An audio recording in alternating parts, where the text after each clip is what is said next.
Hello, guys, welcome to this podcast, Everyday Talkies, which ironically does not come out daily.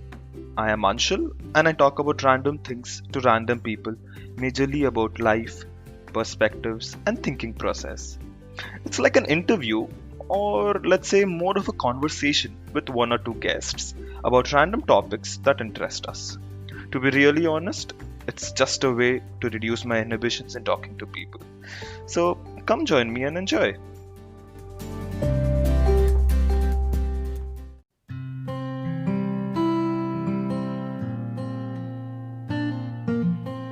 Hello, guys, welcome to the new episode of Everyday Trekkies. Today we are back with the penultimate episode of Lower Decks.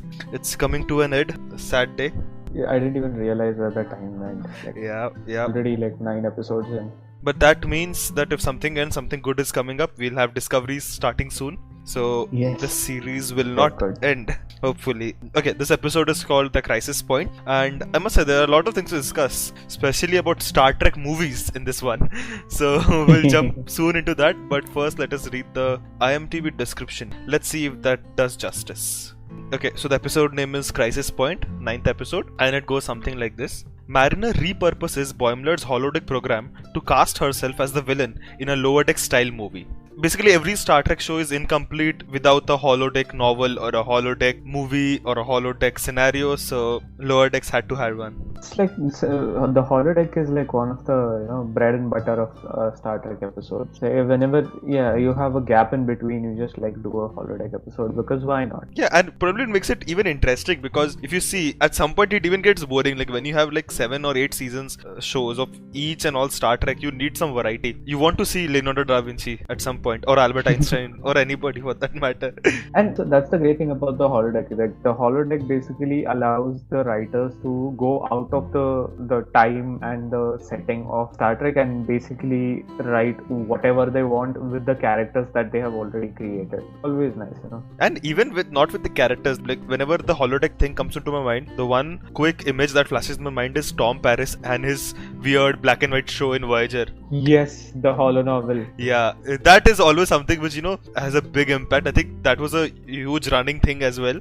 That was basically just Captain Proton episodes. A fun thing. But okay, too much diverting. So let's come back to the plot. Okay, first, before the plot, let's take our initial impressions. So how do you feel after seeing this episode? I love this episode. Not as much as last week's episode, but this was a very strong episode and it was surprisingly a darker tone for Star Trek to go into. I mean, not that Star Trek hasn't done it. DS9 is obviously a very dark show, just lighting wise and theme wise. But so this was a pretty dark episode, and I really enjoyed it. What about you? Yeah, me too as well. I think they have really raised the caliber after first couple of episodes. We had the episode 4 which really put the mark. Then it dipped a bit, but then I think last week's episode and this episode, I really liked both of them, and I liked the change of pace as well. The way I see it, it's like the first episodes were kind of playing it safe. I mean, they were good, but they weren't swinging for the fences. And the back half of the season has really been even if it's bad, it was out there. It was ridiculous. It was completely going for it. So I think so many of the episodes have worked. Yeah, and probably that is the entire thing of Lower Decks, I guess. It is everything that has not been or should not be addressed in any of Star Trek has been addressed in Lower Decks. It's something on those lines, and I'm loving it. I really like the change of pace. I liked it that they did it something on holodeck. They made it a bit darker. There were numerous layers. Again, it was an episode full of references. I'm wondering if you caught some of them, which I have in mind. I caught quite a few. I was really mesmerized by how well they parodied the Star Trek movies and just the little details that went into it. So maybe I missed some of the other references because of that. Yeah, might be. So why don't you go ahead and tell us about the plot and the scenes which you really liked. So there's no real B plot or C plot in this episode. This is a very Mariner centric episode. It starts with her tearing down a statue on a planet of rat people who are oppressing the lizard people. She's basically starting an interspecies war in the name of revolution, and she's I'm freeing the lizards from oppression, and my captain will be very happy when she hears this. And then obviously Captain Freeman comes down and she's like, what are you doing? This is ridiculous. You cannot even follow the prime directive. So she basically banishes Mariner to therapy, which Mariner absolutely hates more than the brig even, because the therapist, first of all, the therapist is bird person, and second of all, the therapist likes to talk in food metaphors.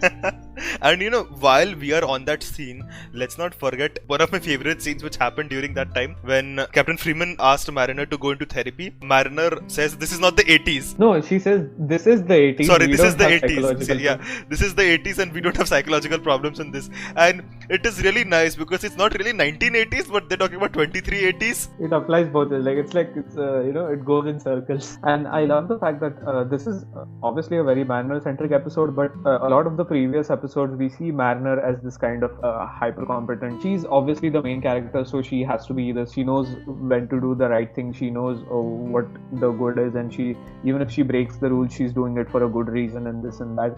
And in this episode, we really kind of subvert that kind of expectation, because the episode starts where usually an episode would end that she tries to free the lizard people from rat oppression. She's like revolution and war, and this is how you get freedom and this and that. But then Captain Freeman comes down and she's basically like, you don't need to start a whole revolution to fix this problem. And she basically offers the rat people, she says that if I give you replicators, will you stop eating the lizard people?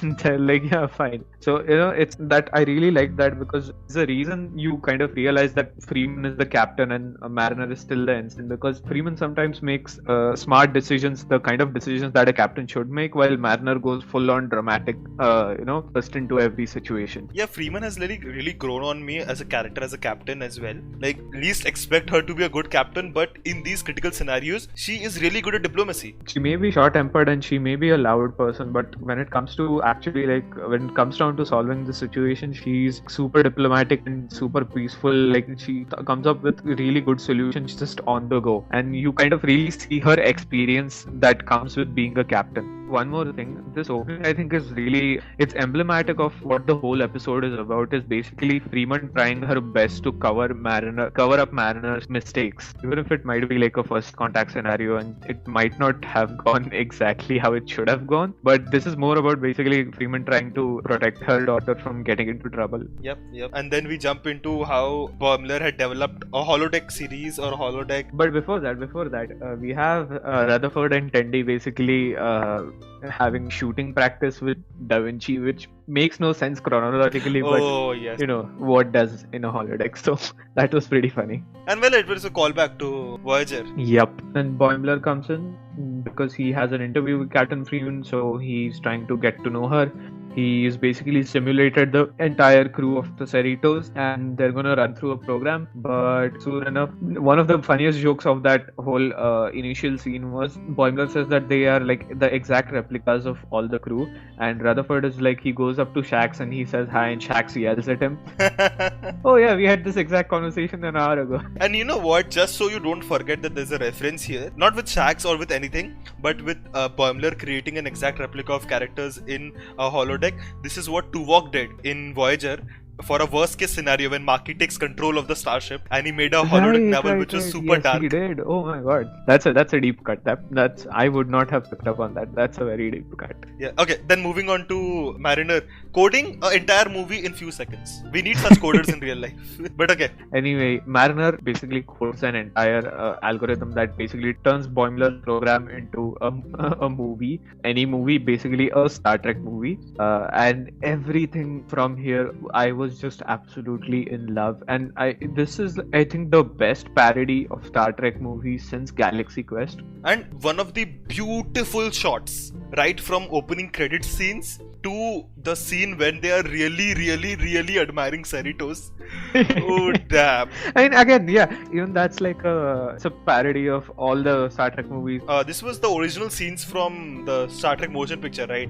When Kirk comes in Star on the Trek motion picture and also the reboot one. Yeah, I think many Star Trek movies tend to do this, where you look at the ship as some big beautiful thing, and it's funny because even Billups starts weeping just looking at it. And in that scene, they even use the exact same score. Like, it's a slight variation on the same James Horner score that is used in the motion picture during that scene. I was absolutely in love with everything that was happening. It's like what I keep thinking about every week when I listen to the theme song. That theme song is pretty goofy. It's playing on like Star Trek theme song tropes, but it's so well done. And I think this is the best parody of Star Trek movies since Galaxy Quest. And one of the funniest jokes of that whole initial scene was Boimler says that they are like the exact replicas of all the Star Trek movies. but it's also in itself a very good theme song. When the ship flies in and you get the overhead shot of the Cerritos, that always gives me goosebumps.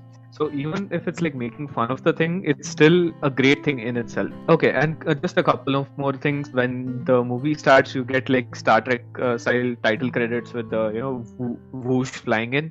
You have the aspect ratio changing from 16:9 to 2.35:1, which is Damn, like I cinema didn't scope. note on this. Yeah, it does. Every time they go into the movie, the aspect ratio changes, and also like there's like a film grain kind of filter on it. That So I you see like noticed. scratch marks and everything on the film every so often.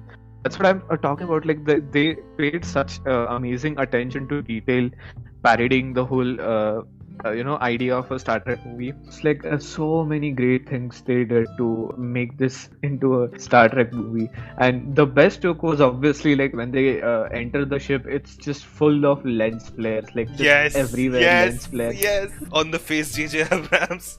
And of course, like Captain Freeman has her own catchphrase, like every captain does, which is "warp me." Yes, that was nice. Okay, so basically, the movie's plot is as usual. There's something troubling happening in some part of the galaxy, and of course they have to send the Cerritos because the Cerritos has conveniently had all the new upgrades and typical movie dialogue, like Freeman play by the rules and just get the intel, get in, get out, don't do anything else, this and that, all the movie stuff. So they finally get there.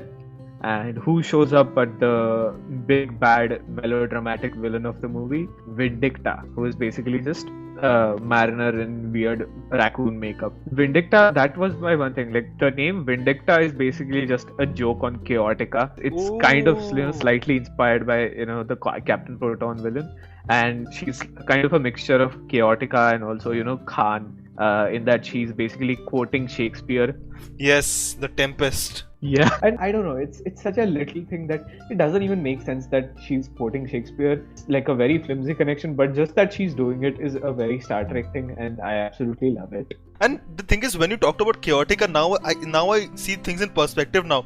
Now, if Vindicta is a parody on Chaotica, then you see in one of those Tuvoks worst case scenario, Tom Paris meets Tom Paris, and in this one as well, Mariner meets Mariner. Oh yeah, Mariner meets. Oh my God, yes. Yeah, if we go about it, I think every episode of Lower Decks draws heavily on some or the other episodes of the other Star Trek shows, which is great and it's fun. Yeah, and one small thing before I miss that, recently I was watching one of the interviews and I heard that there was like, I think probably after First Contract or something, for a TNG movie they were scripting an idea for a film called Star Trek Renaissance. Oh. And the plot was something like the Data would have traveled back in time to be an apprentice for Da Vinci. Okay, that's just the whole movie. Yeah, that's just the whole movie, but it never panned out. I would definitely watch it. Well, I would never say no to a Star Trek movie. Anyway, so okay, you have Vindicta, who is basically Mariner, really like kind of working through her issues. And you really I said this episode was dark because you kind of find out just how screwed up Mariner's head is because of her, mommy issues. She just goes on a full-on murder rampage. So many dead shirts, And during that fighting sequence, that I loved the role of Shax in the very last section. Shax is just, the big, what is that cannon of a gun he's holding? And he mentions, when you get to hell, tell the pirates, Shax sent you, special delivery from Bajor. Which is, I think, my favorite line of the episode. Yes, for sure. It was good to hear some Bajoran reference after a long time. Yeah, you see, the freedom fighter, no nonsense, rebel kind of Shax. Yep. Which is sad because Mariner basically then blows him up with a Borg head. That was the moment I was like, oh, okay, this is like getting super messed up, even by Star Trek Lower Deck standards. And Tendi even calls her out on it. First of all, she's like, the whole Orion slave thing is kind of offensive. No, and you know what? This gives some context to the whole Orion scene because you never really see when the Orion is integrated with Federation. Like initially, you have some references even in TOS and TNG. And then you had in Enterprise as well, the Enterprise show, where you had some Orion slaves and all of that. All of this was there, but never really see them integrating with the Federation. But then you see Tendi saying that, we had never raided anybody for the last 5 years. We are not the same pirates and all of that. So probably somewhere around the 2370s. I mean, I think the whole thing with the Orion is like most of them are capitalist pirate people, but there are also some of them are like good people. Tandy was good. We saw her expressing her disinterest and then moving on. And Yeah, then we had Rutherford. We have to talk about Rutherford. we do. I mean, Rutherford does the classic Rutherford thing where he goes like, I can do anything in this holodeck. There are absolutely no limits. So he goes up to his boss, Billups, and he basically just lets it all out. He gets all intense and he says, "You're the best engineer in all of Starfleet," which is just that's on point. Even when he's a villain, Rutherford is super nice because of course he is. Yeah, and you really see the love for these engineers among them, and that whole sequence when they even towards the end when the ship crashed on that planet, and Rutherford coming out and the whole scene with Billups, like what is happening?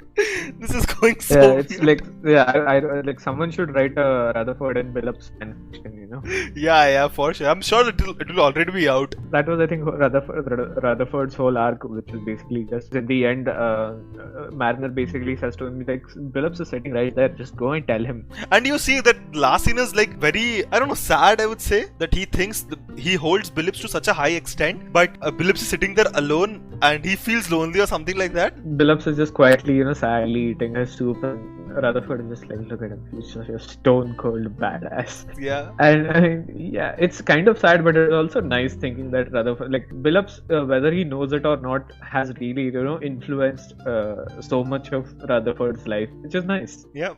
So yeah, that was Rutherford's thing, and the big thing of this episode, I mean, Boimler was also kind of there. His whole point was trying to basically find out how to kiss Captain Freeman's ass better, and it pretty much goes nowhere except for the ending. That plot line I think was kind of weak. It's fine. I mean, it was just going there. I didn't mind it happening in the background. The main thing, which was Mariner's whole thing, where Mariner goes to murder Captain Freeman, but then holodeck Mariner saves Captain Freeman, and then Mariner versus Mariner you get, which was awesome to see. And you really see, Mariner's basically working out all her issues and find out that Mariner acts like such a ungrateful jerk because everyone expects her to act like that, and she may not love the whole idea of Starfleet, but she loves her mother, and that's why she does the whole self-sacrifice thing. So even when Mariner is being the villain, she is saved by the other Mariner, it was nice, I guess. Yeah, absolutely. And we finally know Mariner loves warp core, so no hiding that. Yeah. But probably that is how people deal with issues or with any problem in future using holodecks. You basically visualize your issues. I know personally, like I do it sometimes too, and I know people who do it. It's like you imagine having a conversation with yourself in your head. Sometimes that can be really helpful, trying to work out your own issues, because you can really be honest with yourself, at least in your head. This is just like a physical manifestation of that inside the holodeck, which, I mean, now we know that the holodeck is also a really a therapeutic tool, not just for Klingons wanting to go on a rampage, but also like Mariner trying to get all her issues out. And you have some weird uses of holodecks, if you remember DS9, but we'll not go there. Let's keep it till that. And yeah, so that was nice, and she's like, both the Mariners basically realize that her mom is basically so hard on her only because she's watching out for Mariner the only way she knows how to, by being an overbearing mother. I thought all that was really well done. Yeah, for sure. This is like one good episode where you see Mariner in her worst and at her best, and same with Captain Freeman. And at the end, we basically find out where Mariner gets all her anger and rage from, which is just basically from her mother, as we find out when her mother goes to see Bird Person and she does the same thing with the table planner that Mariner does.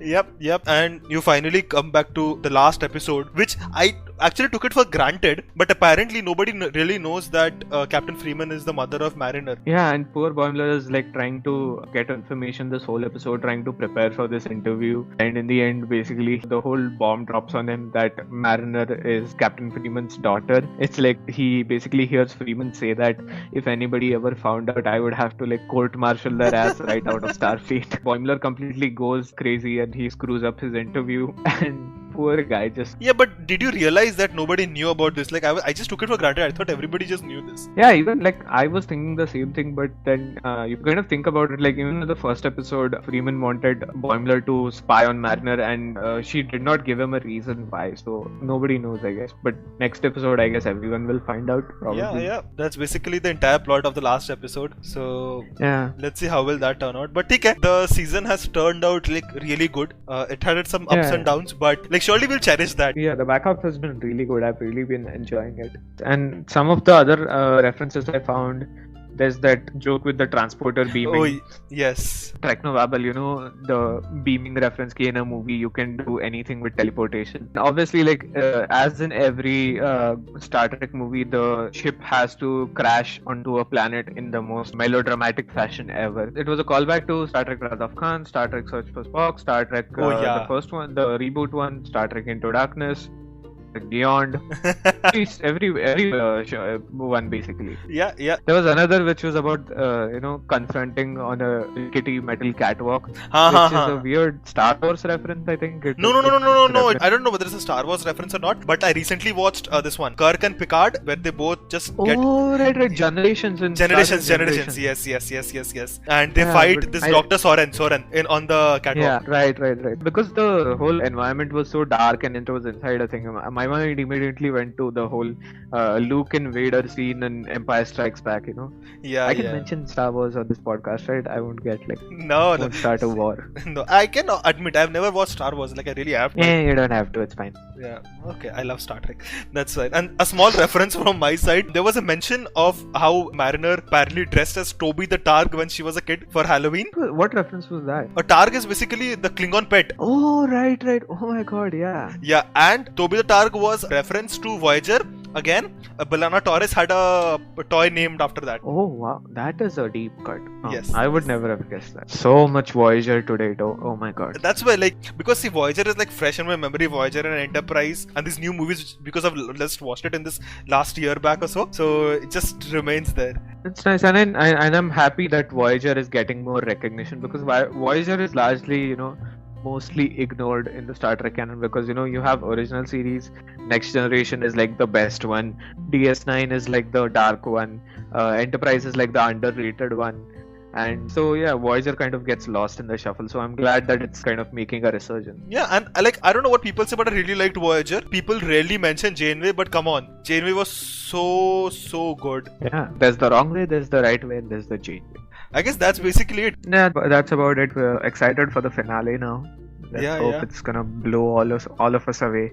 I'm pretty sure I'm gonna be crying at the theme song, because it's gonna be the last time I hear it for a year. You never know. Probably Discovery changes the theme song, makes it something new. They've been making some good things. That would be pretty cool. Yeah. Chalo, take care. We'll be waiting for that. Always excited for more Trek. Hopefully they have something planned as soon as Discovery ends. I don't want to go, without Trek. Chalo, take care. Thank you guys for listening to this episode. We'll come back with the last episode of Lower Decks. Till then, thank you guys. Bye bye. And bye bye. Warp me.